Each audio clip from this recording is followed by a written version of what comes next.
And we welcome you into another edition of the Lion Country Kia Goon and Ironhead show here at Quaker Steak and Lube. And yep, it is that time of the year again. The big game coming up on Sunday, February 7th, just as I told you it would be last week. The Green Bay Packers representing the NFC.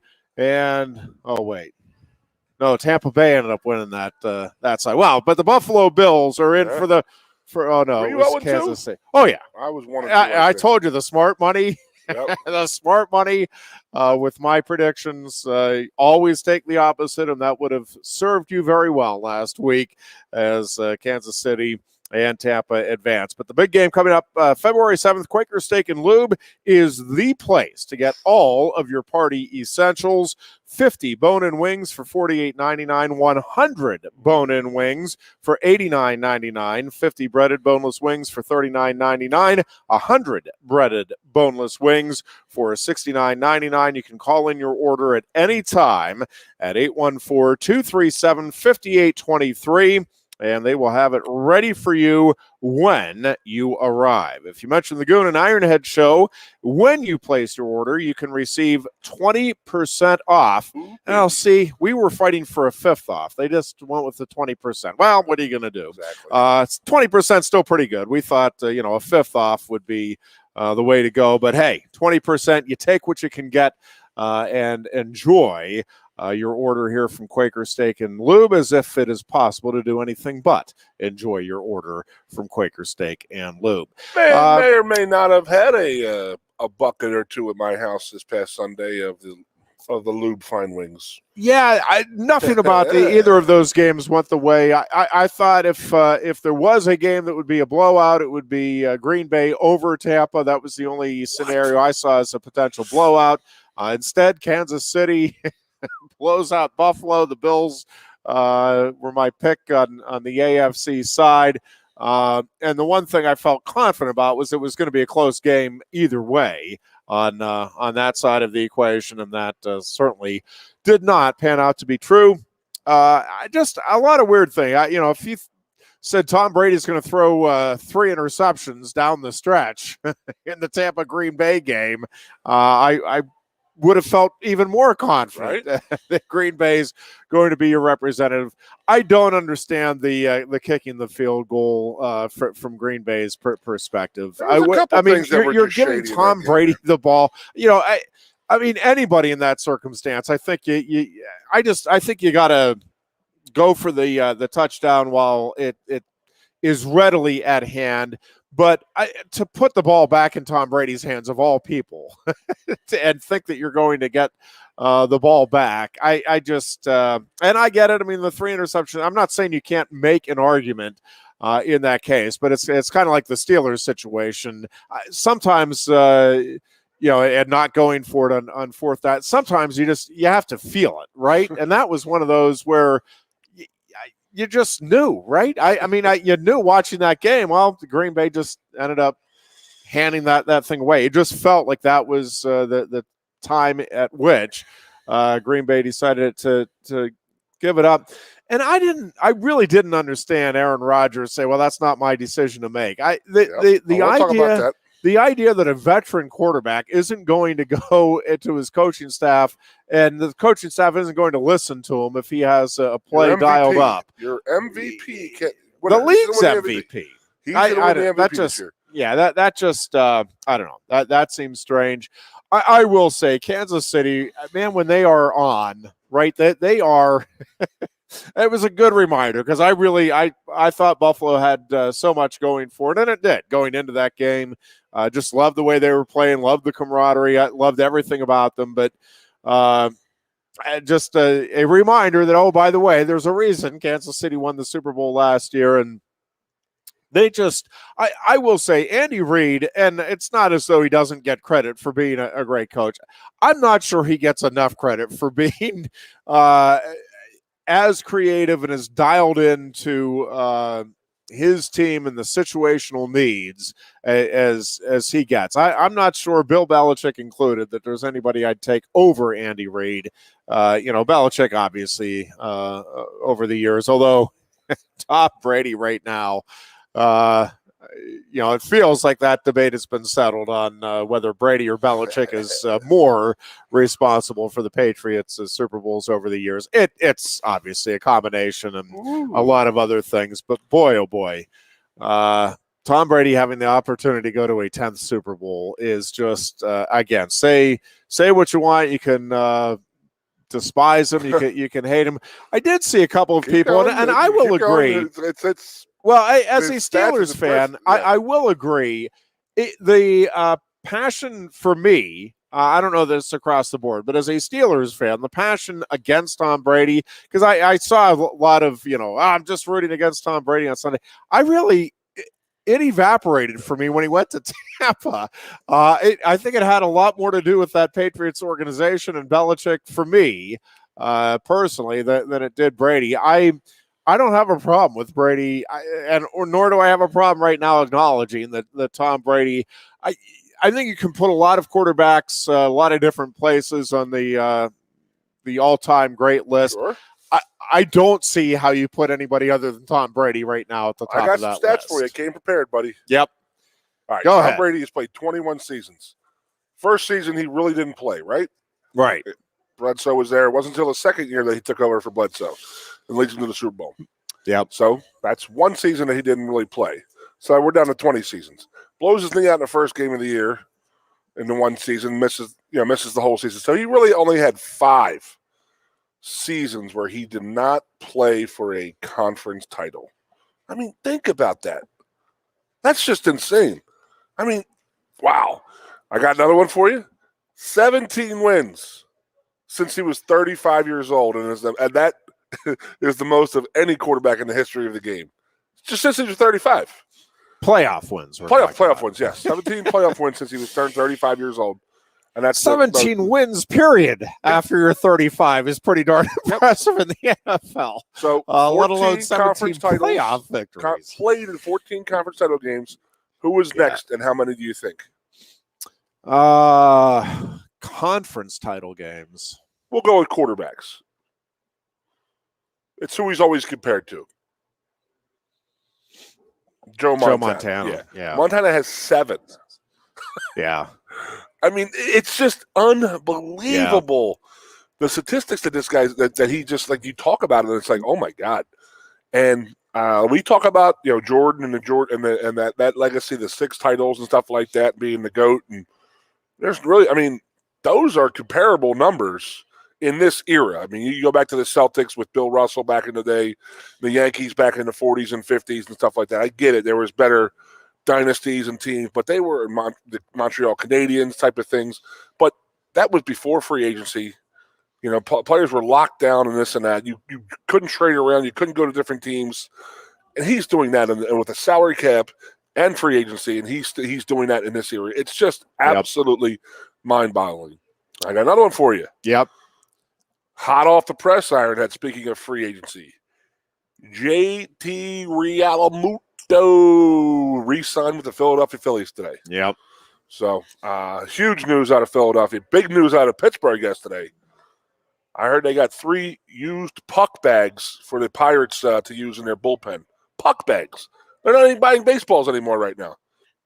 I mean, do you think the Altoona Curve might have a better roster than the Pirates this year? Very comparable. So I saw one stat yesterday that they'll be interchangeable throughout the season. Right now, the Pittsburgh Pirates payroll is $37 million. Garrett Cole with the New York Yankees is due $36 million. I mean, it's and how many All-Stars did you guys give up? That organization is just it's beyond laughable now. It's like I think baseball's got to step in eventually and be like, okay, this isn't they've right. shown no. I mean, yes, they do, but they've shown no inclination to do so. Holy crap, man! And the fans of that organization, those that are left, God bless you, because you're just being played. Wow. Like very few fan bases have been played in the history of sports. I mean, it is get rid of everybody. Really bad. Oh wow, I can't believe some of the names that I saw. That's crazy, insane. Sorry to hear. Well, again, and there's just been no interest in putting together a winning organization. And even when, the truth is, even when they had the three good years there, that the ownership group was not interested in, all right, let's go see if we can win a World Series. It was, this is cool. Yep. Look at how awesome the fans are for showing up and just having us in the playoffs. We're going to do nothing to try to make sure we can close the door here and win a title. And it's just that horrible. Should have been the tip-off as a fan base that this ownership group it's just god awful. I mean, it's just awful. All right, so back to the football game. Yep. Cannot believe that. I don't know what it is about Aaron Rodgers. I don't know what it is. I can't pinpoint it. But he should have run that ball in on third down. It was a guaranteed touchdown. I don't know what. I don't know if it was guaranteed. Well, I mean, but he tries to force a pass in there, and then it was just so bad. And then, okay, I will give you this question. Bruce Arians tells Tom Brady, "Hey, we're going to hit the field goal right here." What's Tom Brady going to do? Bruce, are you kidding? I mean, think about the first half when they were calling timeouts and they threw that 60-yard bomb, which I still can't believe that they completed. Like, I mean, who is coaching defenses anymore? My goodness. Well, that was the thing. I mean, so there were two components to it, right? You couldn't believe Green Bay would be that poorly prepared defensively for the situation. But even with that being said, right, you still got to deliver the ball. I mean, that is an amazing play to end the half for Tampa. I mean, how many times do you see in the NFL where, a receiver breaks wide open and you just miss him? It's either overthrown or just underthrown a little too much or whatever. I mean, that ball was laid in there perfectly. And so, I mean, it was the combination of yes, terrific execution by the Buccaneers, but my God, Green Bay to allow to be playing man-to-man in a situation like that is just, I mean, it's inexcusable, right? Like, this is the National Football League. These are the guys that are supposed to be at the top of their profession. I mean, you're playing in the championship game because you would think you're at the top of your profession. I just was. I'm with you. Very, very hard to believe. I could not believe what I saw. On both sides of it. That Green Bay could be that poor defensively, and then that Tampa would be that dialed in to take advantage of it. But, I mean, what a difference. I mean, ultimately, that was the game, right? That and Green Bay's decision to go for the field goal on its last possession. I mean, those were the two plays, right? It's ridiculous. That led to Tampa getting to the Super Bowl this year. And then you'll go to the post-game comments, and Aaron Rodgers was sort of flippant about the whole thing. Yeah, I don't know if I'm going to be here. If I'm here, what are you trying to say? What are you going for? I don't know. I didn't think his body language, and I don't want to get too much. I mean, I'm watching. What do I know? But his body language did not seem good throughout that game, did it? I mean, it just. I don't know, and I know part of his persona is nonplussed and not, but boy, he did not look like he was into it. And again, maybe it's I'm reading way too much into looking at the TV screen, but it did not seem like. I mean, you're watching Tom Brady, and he's just animated. Even Josh Allen, for as much as the Bills were struggling, right? I mean, he obviously was dialed into the game. It just.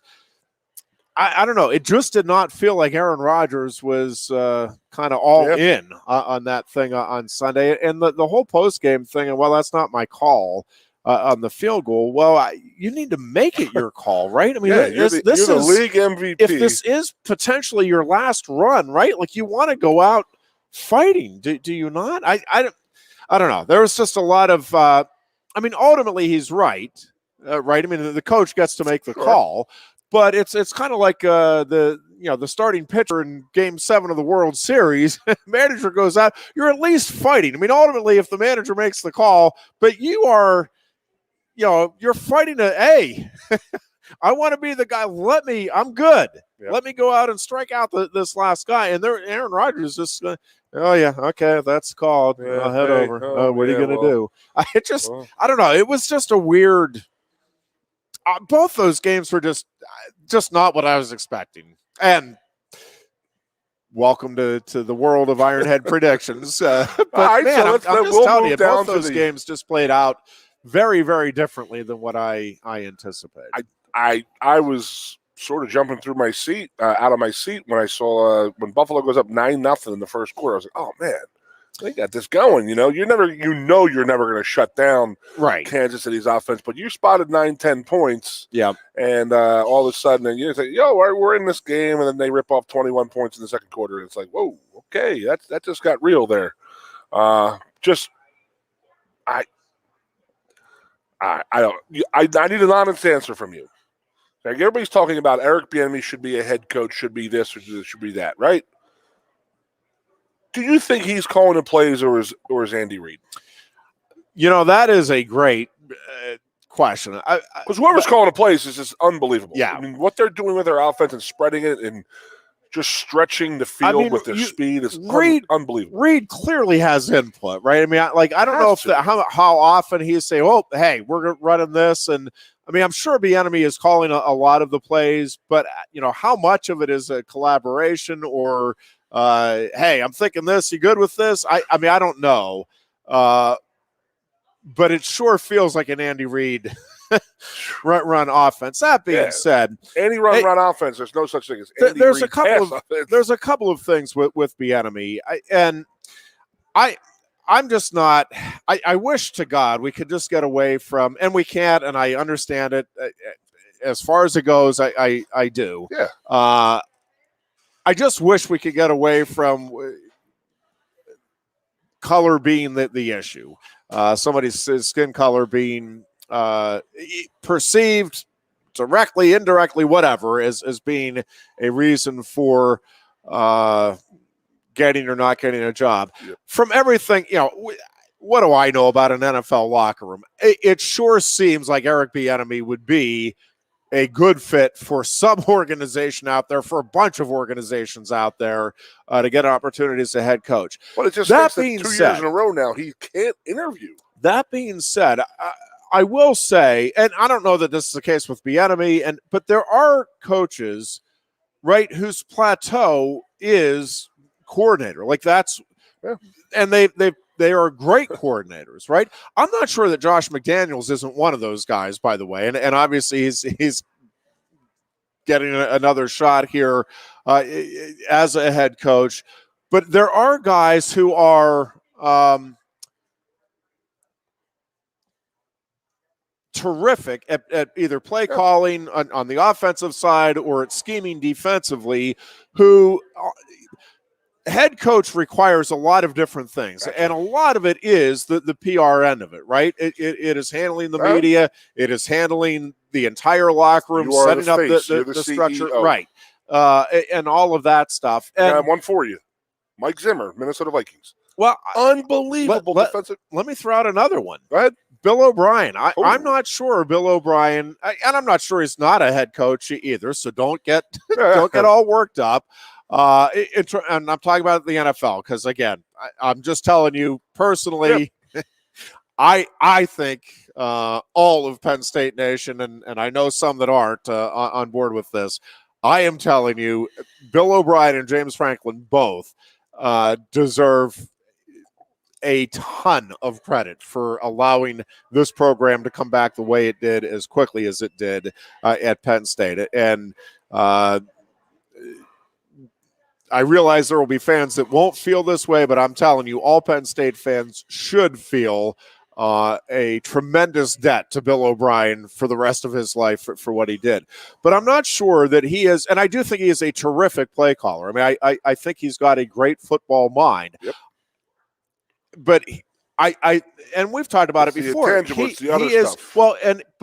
He loves football. He wants to coach football. It was one of the things, right? The recruiting thing. It's why I don't think he's going to be a head coach at the college level. Again, I don't think he likes the recruiting and all of the nonsense that goes into it that you have to do to be successful at the collegiate level.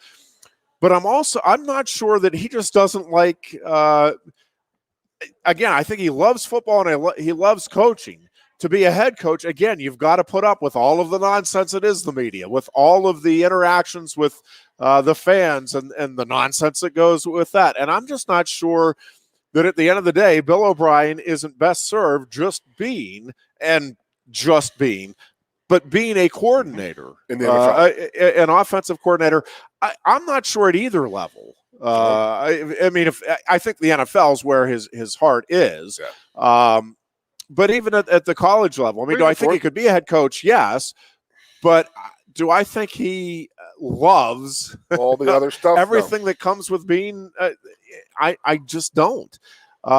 In your world, does Cale like that? He does more than I think he would let on. I do think he enjoys, and part of it with Cale, and listen, it may be that something where Bill O'Brien could set it up properly as well. Part of Cale's success, and he'll be the first to tell you, is the longevity and the relationship he has with Cody Sanderson and Casey Cunningham. That they are, in essence, and yes, Cale accepts that he is the face of the organization and the program and all of the things that come with that. But they are essentially a three-headed head coaching machine. And they all very effectively divvy up the duties. And again, Cale accepts and is very good. I don't know that he loves the some of the elements with dealing with the press and all of that, but he's actually very good at it, and he's become very adept at that end of it. But I do think he actually does enjoy the recruiting. There are elements, and I think any coach would tell you this at any level. There are elements, right? It's not that you love everything about it 24/7, right? I mean, there's no coach in his right mind who loves going to the prima donna student athletes home and the parents who think, but it's part of, that's part of what you have to do.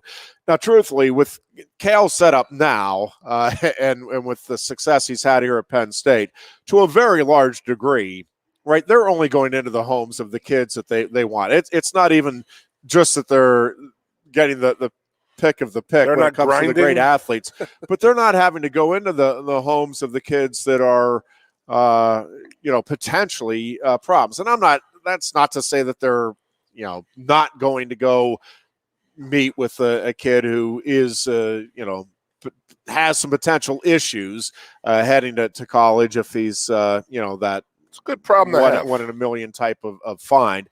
But this program is now at a point where it's humming, and they are largely choosing. But I do think he likes getting to know the student athletes, getting to see how the families have helped the kids get to where they're at, and all of that stuff. I mean, I do think there is an enjoyment of that process for Cale and the staff here at Penn State. By the way, it does look you might be wrestling this week. Knocking on as much wood as I possibly can. For the love of God, please let us wrestle this weekend. It looks right now like Penn State, and they finally gave us a start time today. Penn State and Indiana at noon on Saturday, and then Penn State and Northwestern at 4 o'clock on Saturday afternoon, with Indiana and Northwestern meeting at 2 o'clock in between. So hopefully we will have our first couple of duels. What? Is that normal? That's how a dual meet works? The 3 teams and stuff? Yeah, they have a couple of tri-meets this year, yeah. Is that what they call a tri-meet? Yep. Oh, cool. Yep.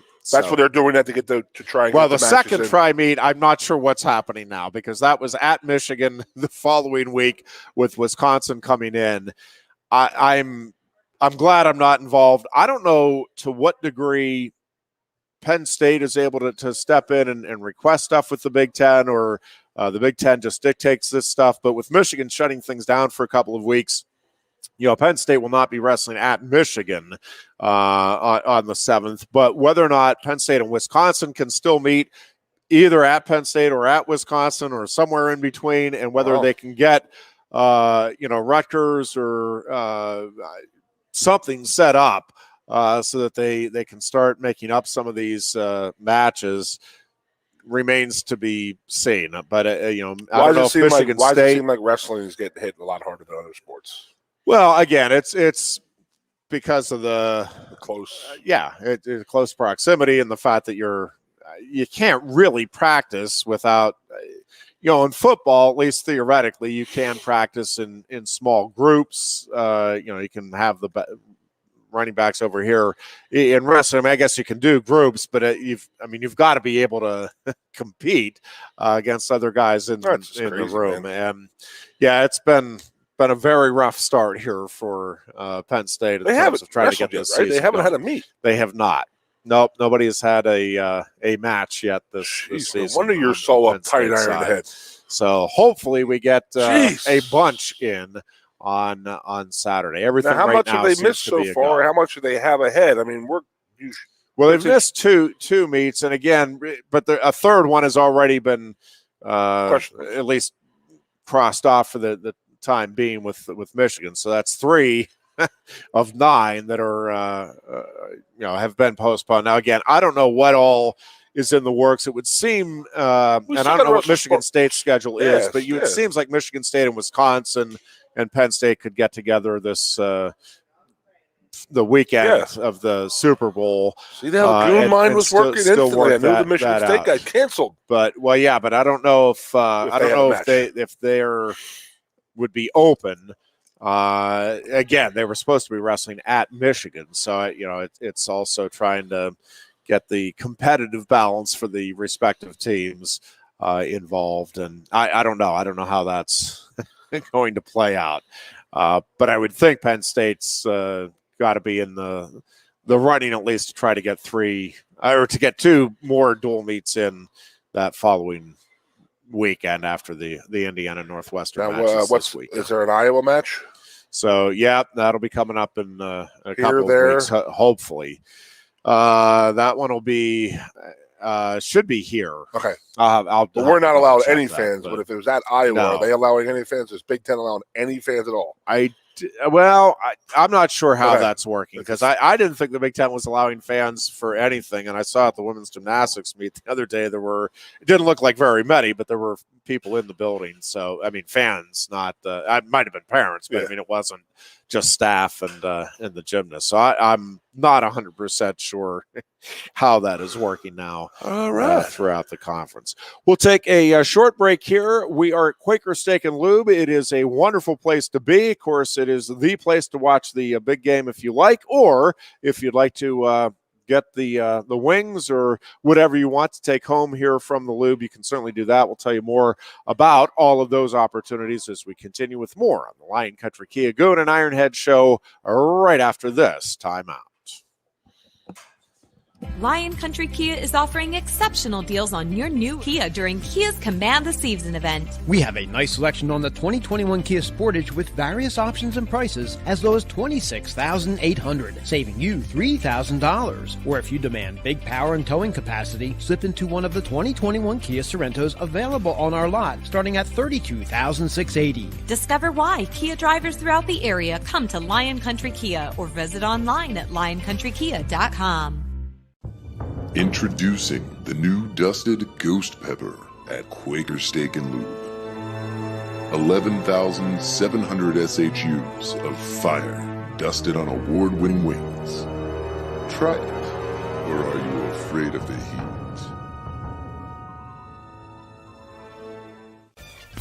Who wants to turn $20 into $500? Support our local restaurants this holiday season. Eat in or dine out, from French fries to lobster.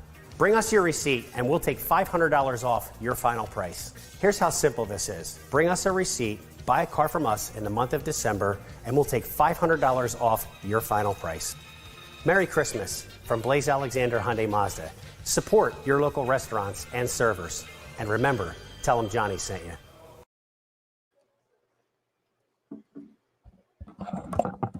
Hey, we're enjoying some great food. Give us a second. There we go, Ironhead. Boy, they do the food up right here at Quaker Steak and Lube. We have a question about Penn State basketball. I'll get to that in just a second. Just want to mention, again, the big game coming up Sunday, February 7th. Quaker Steak and Lube, the place to get all of your party essentials. You can get the 50 bone-in wings for $48.99, 100 bone-in wings for $89.99, or you can do the breaded wings, 50 breaded boneless wings, or boneless is what I meant to say. They are breaded as well. $39.99 and 100 breaded boneless wings for $69.99. You can call in your order anytime at 814-237-5823, and Quaker Steak and Lube will have it ready for you when you arrive. And as a big bonus, if you mention the Goon and Ironhead show when you place that order, you can receive 20% off of your order, thanks to the good folks here at Quaker Steak and Lube. We're full of basketball knowledge right now. So Ben Jones just tweeted that Sandy Barber says she plans to announce Penn State's new men's basketball coach immediately after the season, be it the Ferry or an outside hire. So we got that going for us. So the question from a viewer is whether we think the seniors on this year's basketball team would return next season, and if they're able to. They are able to. Anybody playing college athletics this winter is able to come back and compete next season at their respective schools. And again, this goes back because of the missed postseason opportunities from the previous year, so from 2020. So, yes, they can. It's really going to be interesting. I think part of it. Interesting question. Yeah, there's a couple of things that I think. Well, there's a bunch of things that are in play, but a couple of things that immediately come to mind, and one of them is, okay, well, what is the decision here by Sandy Barber? And it's probably a good thing, right, that they are going to make that announcement pretty much right away, because I think that's going to be at least a factor in these kids' decision. I can't imagine that if they make another switch, and I'm not advocating one way or the other, right?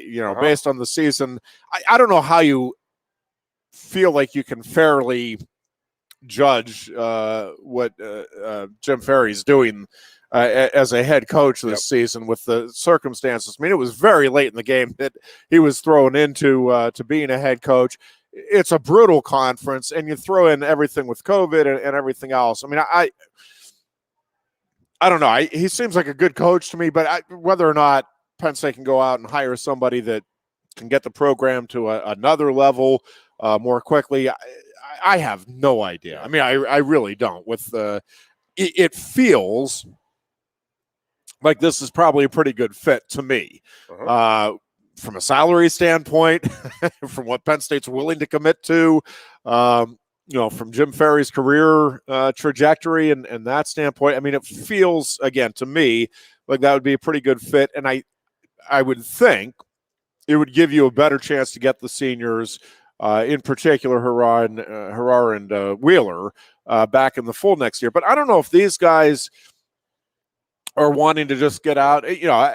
You've talked about it before. After 5 years enough, man. At a school, I mean, a lot of people, no matter how much you love the experience, right? It's just, it's time to move on. It's time to find something else to do. So now, that being said, part of this is going to be how this team finishes up this year and what you feel like. Do you feel?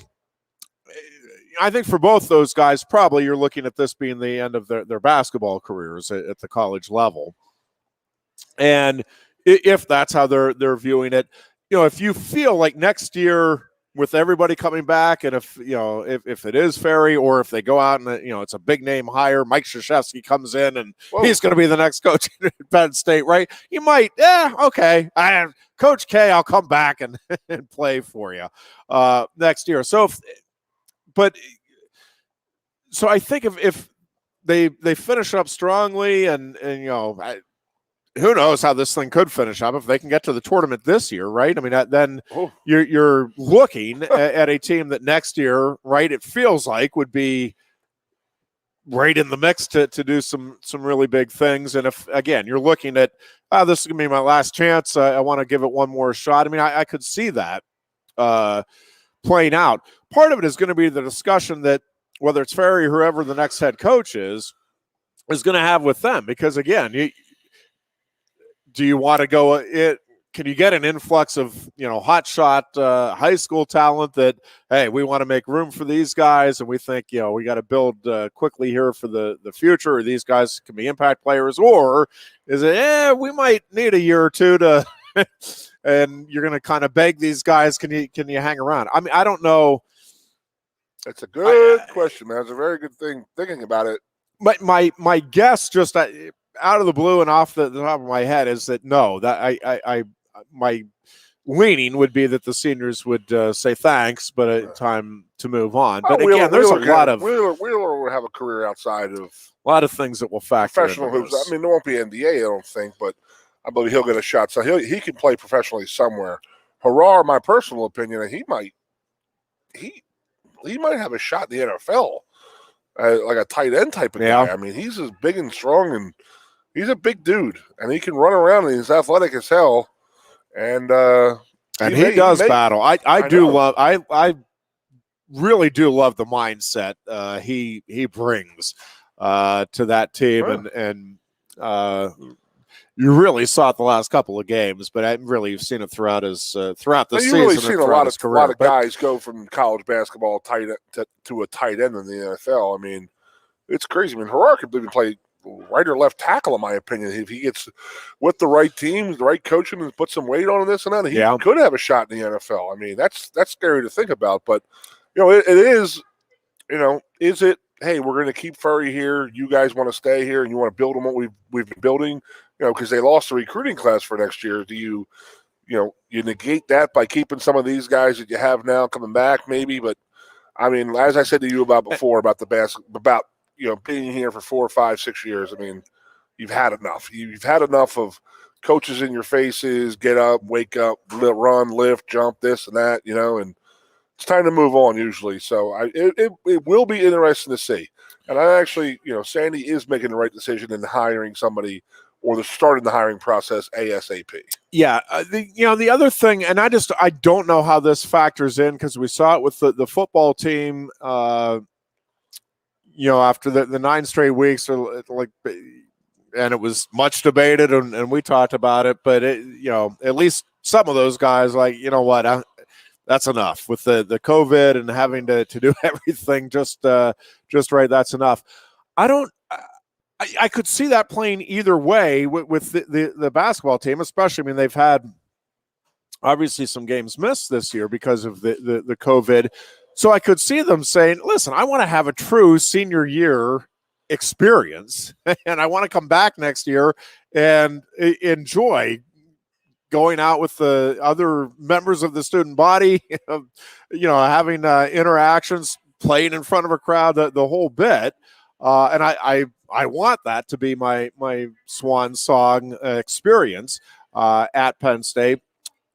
And I could see that being the sentiment, but I could also see, okay, my God, not only have I given everything I can for 5 years to this program, but my God, we had to withstand everything that we have in the last year.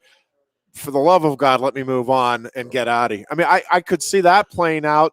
Absolutely. I mean, either way from the mindset. If they're still upset about the Pat thing still too. So that's a long way of answering your question by saying, I don't know.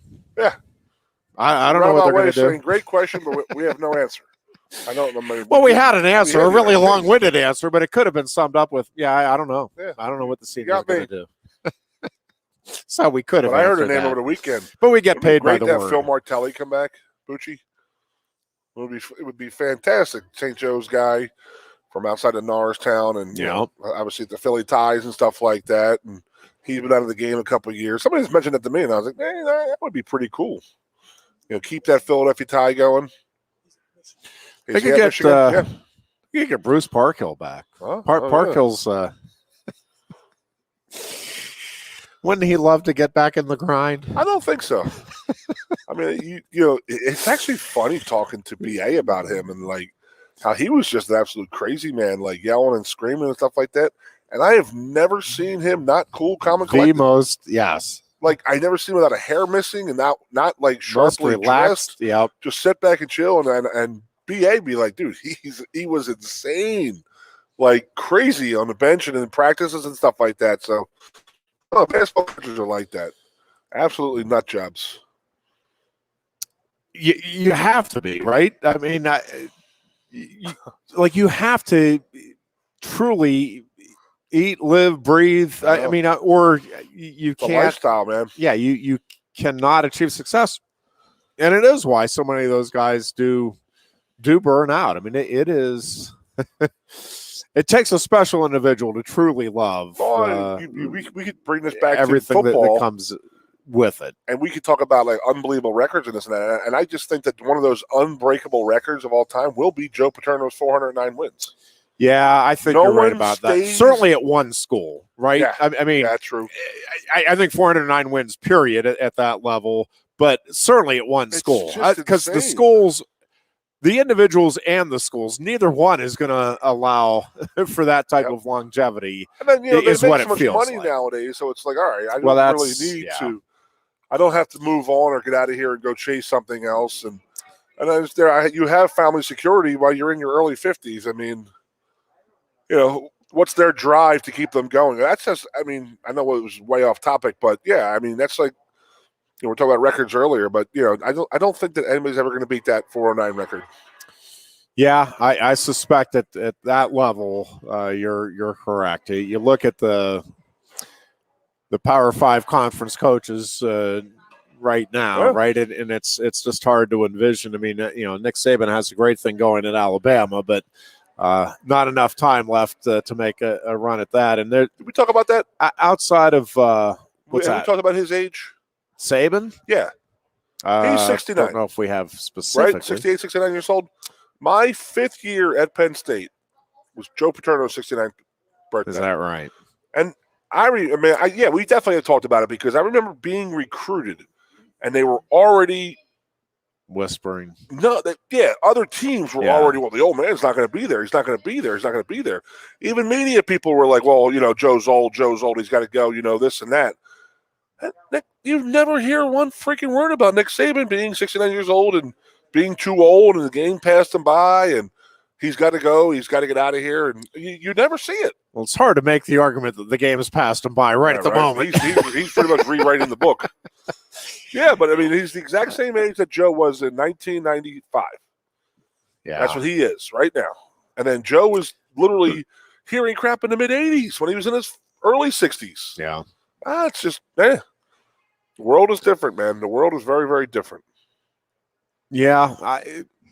And again, Saban is a unique individual in the way that he does enjoy that downtime. I mean, it's not a huge amount of downtime, but boy, he really does decompress and get away from it. And I think, and obviously, I mean, he has it humming now, kind of the way Cal does here with Penn State wrestling, where he's able to at least get in the home with anybody he wants, right? Like you're getting the conversation with any recruit you want in the country if you're Nick Saban in Alabama right now. Right. You get 4 scholarships to give. You go to the top 4 kids in the country that fit your program. Yes or no? Do you want this? I mean, that's I believe Cal has. What do you make of the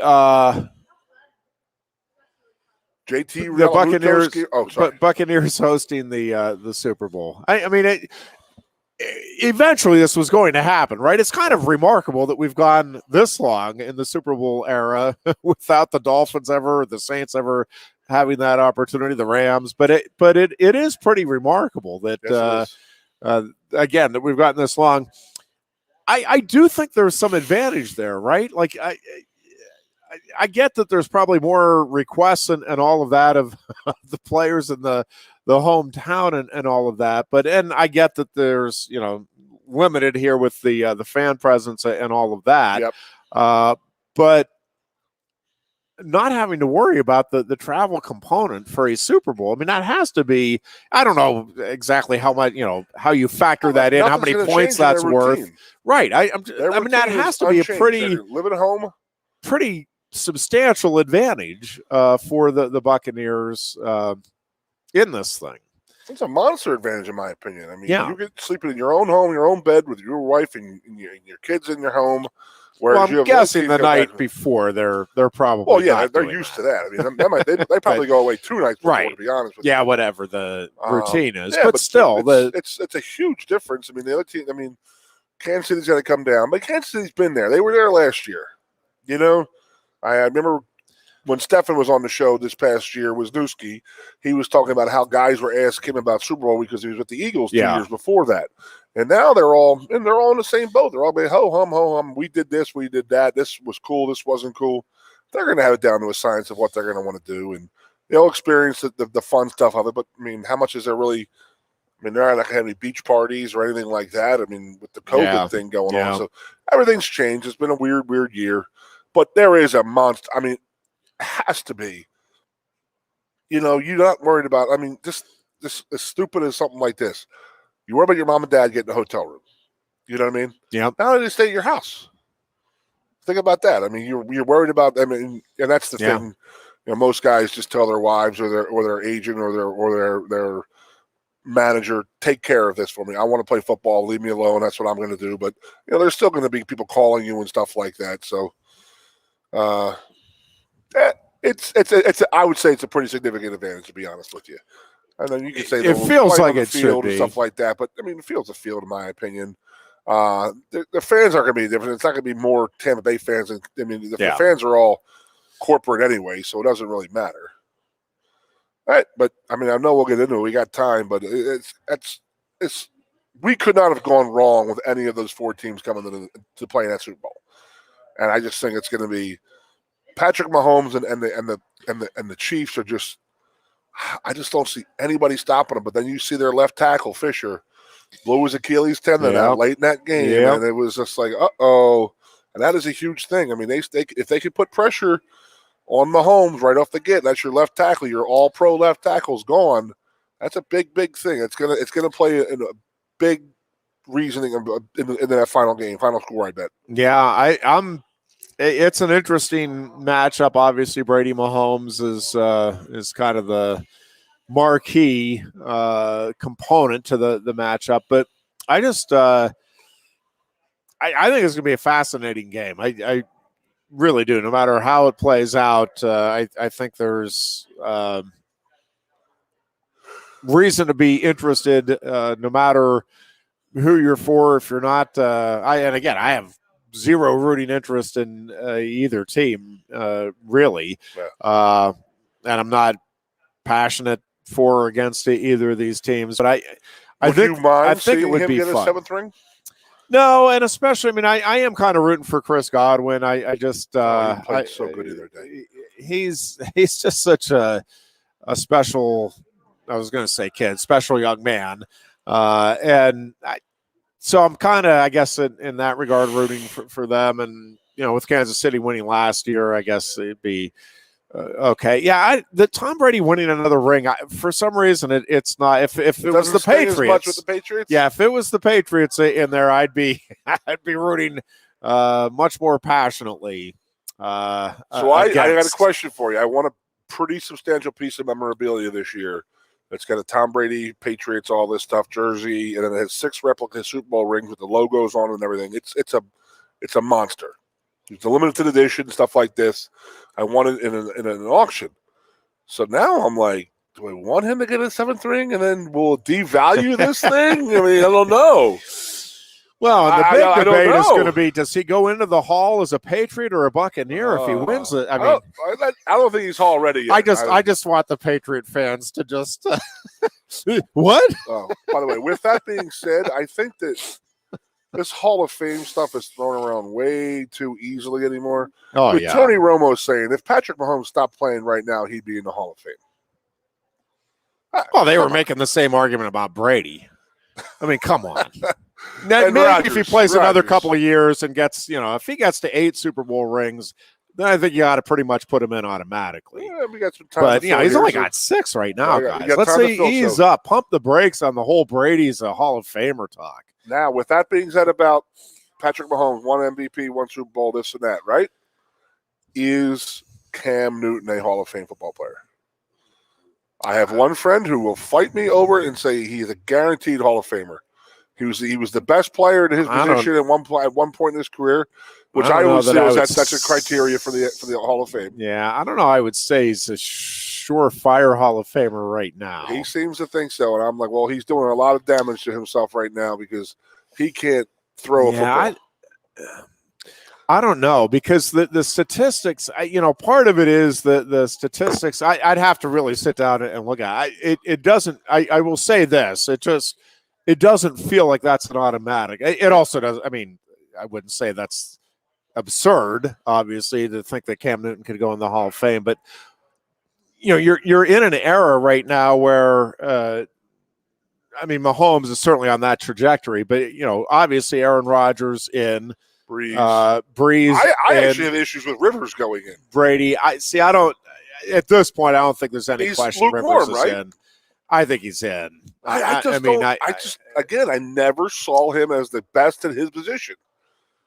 I saw him as pretty good at his position. I don't know. Really good for a really long period of time. And Roethlisberger, I think, is in. So the other one questionable is Eli. Yeah, and I think he's in because of the Super Bowls. Correct. But do I think that's debatable? Yes. But if I was a voter, yes, I'd be putting all of the aforementioned. Well, I think that he'll go in. Him and Rivers will be the last of this crew. That's probably true. So he's not going to be a first, second, third, fourth, or fifth, because they're going to have Brady, Peyton, Drew Brees, Aaron Rodgers. That's 4 right there that are guaranteed, in my opinion. Nick Foles, Carson Wentz. Big Ben is guaranteed. There's no doubt. I mean, I know it pains me to say that, but yes, he's in there. He's in that Hall of Fame. That was a pretty good grouping class they had there. Yeah, not bad. I'd have to really sit down and look at Cam, but and I don't think he is. Well, if you're comparing him to those guys, right? Like, it feels like he's not there. Now, maybe if he has, a couple of great seasons here somehow coming up, but I don't know. That doesn't feel like it's certainly not automatic. I'm not sure. I think trajectorying that way is Russell Wilson for sure. He's definitely going that route. Yeah. Yeah, I'm not sure he wouldn't be in now. But yeah, I would say another couple of good seasons, and he's pretty definitive. But he's like Roethlisberger. Remember they were saying during this year that he has never gotten a first place vote to be an MVP in the NFL. Yeah, that's Roethlisberger and Russell Wilson never had a vote. Yeah, that's crazy. Crazy talk, Ironhead. Crazy talk. Yeah, I do think Wilson probably ends up in there too. So it just. Part of it is just the again, the era that you're in, and the standards that are set there, and I just it just doesn't feel like Cam's quite there to me with the group that we were just discussing. A couple of other things: Penn State basketball, big opportunity coming up. Really good getting the back-to-back wins, and you do feel good for the kids, right? Like, my God, but I feel good for the program. Anytime the staff of the program. Anytime you get a chance to beat Ohio State in anything, anywhere, you want to take advantage of that. And this is, to me, this is a pretty pivotal game in terms of you win this one, you get 3 straight, and man. It feels like the momentum then is squarely on your side. Obviously, this would be by far the biggest of the victories if they can get it over the Buckeyes. And then I think you set up all kinds of possibilities here going down the stretch. Lady Lions, by the way, are back in action tonight against Minnesota, and I know they're struggling record-wise in the Big Ten. I will say, if you've watched, and I don't watch a lot of women's basketball, I'm not going to sit here and tell you I'm any kind of an expert. But you can feel that program coming on, right? They have the right coach. I don't know whether it's going to be next year, 2 years, 3 more years until they're contending for a Big Ten title and, definitively in the NCAA tournament. But it feels to me like there's no doubt they're getting there, and it feels to me like it's going to be sooner rather than later. I really think this is a team that they've been competitive against just about everybody, and I think next year is the year they kind of get over the hump and start really being a factor here in the Big Ten. And 2 years from now, I think they're going to be among the favorites. I really do. It just, that culture is being created the right way, and you can just feel the momentum building again, even as they're. It might sound silly when they're 1-5, I think they are in the conference right now, but they're coming. I mean, it's a really talented, really young team, and they're in a good conference, and it just is going to take a little time to get everything humming. But I really like the hire and the way that program is heading. You can just feel that it's coming in the right way. We talked about the hockey team, by the way, too. Big win after the loss, and it was a pretty decisive loss in the first game of that series. Rebounded really well, and that to me was a really almost a signature victory for this season. That to me says, yep, this team either is arriving, has arrived, whatever. But I mean, this is a team, a program now that is in for the long haul. And again, I think even this year can make some noise here down the stretch. But boy, I really think next year Penn State has a team that could be playing in the Frozen Four when it's all said and done. Yeah, I mean they're balling right now. They're skating really well right now. Just a little series with Notre Dame coming up this week. So right. I love beating up Notre Dame. It's great. It's fantastic. Love it all the time. So yeah, chance to watch the basketball team beat Ohio State, hockey team beat Notre Dame, and then of course the big rivalry in wrestling with Indiana and Northwestern. Well, anyways, could be a big week. You get the car and then you get the call in other ways. Yeah, if we actually see the matches, yeah, looking forward to all of it. I don't like the 2 weeks between the conference championship games and the Super Bowl. By the way, Eagles a Super Bowl. I just don't like the. T.O. would have had another week to heal up a little bit more. and Donovan McNabb could have done a lot more cardio the off week. There you go. That's what that could have been the difference. Could have been the difference. Passing out and not having the energy to call timeout and would have, could have, should have. Yep. So the Eagles have lost as many Super Bowls as your Pittsburgh Steelers. You know that? Yep, I do know that. Gotcha. It's a win column where there's a little bit. Yeah, this is a tough weekend, by the way. It's like one of those. I've had the last few weekends to myself with watching the games, and this weekend's like it's a lot of honeydew list. I think there's gonna be a big old honeydew list on Saturday. Although I will say, if we do get the two matches in, and I'm hoping we do on Saturday, it will be nice to just have an off day with the fam on Sunday and not have to worry about anything else. Oh, I have no doubt about that. Do want to remind you again, the big game coming up on Sunday, February 7th, Quaker Steak and Lube, which is where we are at on Tuesday and Thursday afternoons. This is the place to get all of your party essentials. Bone-in wings or the boneless wings. You can get 50 bone-in wings for $48.99, 100 bone-in wings for $89.99, 50 breaded boneless wings for $39.99, 100 breaded boneless wings for $69.99. You can call in that order at 814-237-5823, and they will have it ready for you when you arrive. And once again, if you mention the Goon and Ironhead show when you place your order, you will receive 20% off of that order. So an even bigger bonus for you with the big game treats.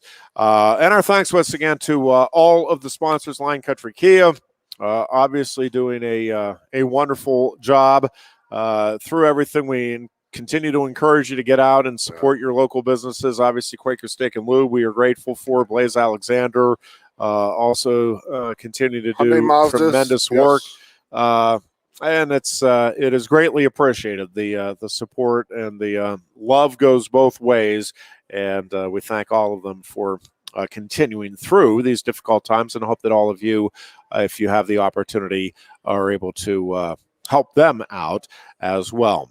That'll wrap it up for our show today. We'll be back on Thursday. We'll talk about the Penn State-Ohio State basketball game, also a little bit more on the hockey series coming up with Notre Dame. Ooh, baby. And we'll continue to break down, because it's what everybody's going to do between now and Super Bowl Sunday, is break down ad nauseum every little component of the game, the matchups, the storylines. And, we got to get in on that as well. Until then, we hope that you are safe and that you are well. Talk to you Thursday. Lion Country Kia is offering exceptional deals on your new Kia during Kia's Command the Season event. We have a nice selection on the 2021 Kia Sportage with various options and prices as low as $26,800, saving you $3,000. Or if you demand big power and towing capacity, slip into one of the 2021 Kia Sorrentos available on our lot, starting at $32,680. Discover why Kia drivers throughout the area come to Lion Country Kia or visit online at lioncountrykia.com. Introducing the new dusted Ghost Pepper at Quaker Steak and Lube. 11,700 SHUs of fire dusted on award-winning wings. Try it, or are you afraid of the heat?